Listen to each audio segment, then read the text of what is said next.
अब देखिएगा, आज का मेरा जो टॉपिक है पढ़ने का सही तरीका और सही समय क्या होना चाहिए ना, इस चीज़ को मैं फटाफट देख लेता हूँ और बहुत ही अच्छा तरीका बताने जा रहा हूँ जिससे आप लोग पढ़ोगे।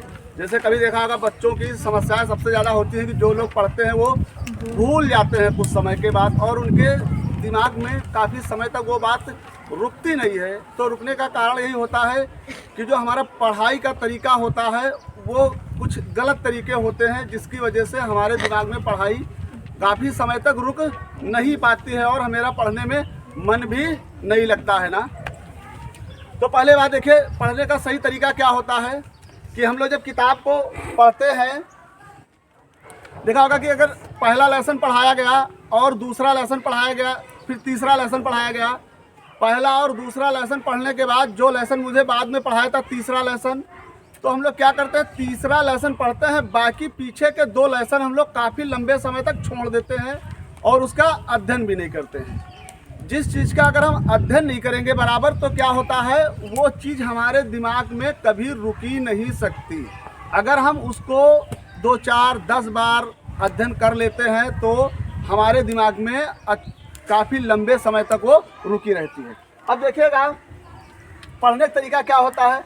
आप लोग देखिए, जब पढ़ते हैं तो क्या करते हैं, कोई लोग 4 घंटे पढ़ता है, कोई 3 घंटे पढ़ता है। घर पे जाने के बाद आप घंटे में ले लो, 4 घंटे या 3 घंटे पढ़ते हो। स्कूल से जाने के बाद स्कूल का समय 4-5 घंटे जो होता है वो तो होता है, कोचिंग का अपना 1, 1.5, 2 घंटे का होता। उसके बाद घर में जाके मैं पढ़ता हूँ। इतना पढ़ने के बावजूद मैं भूल जाता हूँ। तो इसको देखिएगा क्या होता है, आप यहाँ पे 4 घंटे मत पढ़िएगा, पढ़िएगा सिर्फ 2 घंटे। 2 घंटे पढ़िएगा, 2/2 कर लीजिए। इस बटे का मतलब ये होता है कि आप 2 घंटे पढ़िए और 2 घंटे सोचिए। जितना भी देखिए, पढ़ने में आपको कुछ भी नहीं करना पड़ता, देखते हैं और पढ़ डालते हैं। जब सोचते हैं, सोचने में आपका दिमाग काम करता है। और जब आप किसी चीज़ को, जैसे मैंने ले लिया, कोई टॉपिक ले लिया कि आपने साइंस में ले लिया, मान लिया मैंने ले लिया साइंस में, देखा होगा अम्ल और क्षार, कक्षा 10 में चलता है अम्ल और क्षार ना। तो अम्ल क्या होता है, आपको डिफिनेशन दे दिया गया कि अम्ल वे पदार्थ होते हैं जो स्वाद में खट्टे होते हैं, उन्हें क्या कहते हैं, अम्ल कहते ना। तो अब आपने तो रट लिया, रट्टा मारने के बाद रट लिया कि स्वाद में खट्टे होते हैं, वो अम्ल कहलाते हैं। मगर आप थोड़ा सा हट करके अगर आप सोचना चालू कर दो कि अम्ल होता क्या है, अम्ल एसिड होता है। एसिड मतलब होता है कि जो खट्टे पदार्थ होते वो मेरे सब अम्ल कहलाता है। अम्ल का मतलब जैसे नींबू हुआ, सिरका हुआ, अचार हुआ, दही हुआ, ये सब मेरे क्या है, अम्ल। और अम्ल में जो होता है अम्ल, अब कहते हैं कि रसायन में अम्ल कैसे, अम्ल और क्षार 2 चीज़ें अलग अलग होगी ना। अम्ल को कैसे पहचानेंगे, क्षार को कैसे पहचानेंगे, ये पढ़िए नहीं, आप अपने दिमाग पे थोड़ा जोर दे के समझिएगा। देखिए क्या होता है अम्लीय, जैसे आपके पास 2 होता है, एक होता है अम्ल और दूसरा होता है क्षार। ले लिया मैंने क्षार।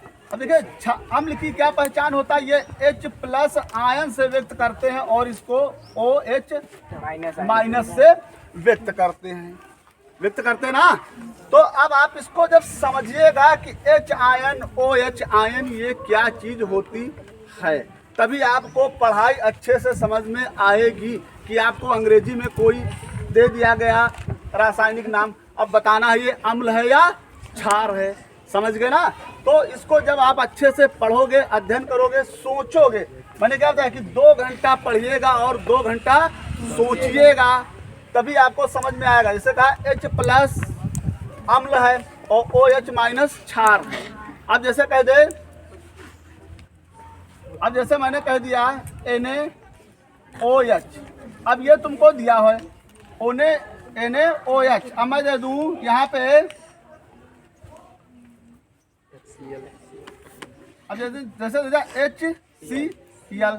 अब देखिए अब इसमें क्या होता है, यहाँ पे देखिएगा, इसमें क्या है, सोडियम OH।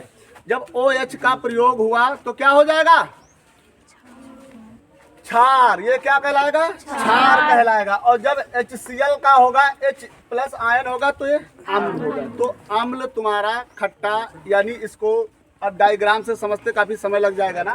तो मैंने पढ़ने का सही समय बताया कि आप 2 घंटा पढ़ोगे, 2 घंटा सोचोगे तो आपकी पढ़ाई बिल्कुल परफेक्ट समझ में आएगी और काफी लंबे समय तक रहेगी। अब दूसरी चीज देखिए मैंने क्या बताने जा रहा हूं। अब देखिए जैसे आपने पहला लेसन पढ़ा, फिर दूसरा लेसन पढ़ा और तीसरा लेसन पढ़ा। पढ़ने का सही तरीका होता है कि आप पहला लेसन जैसे पढ़ के कंप्लीट करें, दूसरे लेसन पे पहुंचे और हम ये दूसरा लेसन पढ़ रहे होते हैं। तो अब इसके पढ़ने के साथ साथ रोजाना 1 घंटे इस चैप्टर के लिए या आधा घंटा जरूर निकालना पड़ेगा।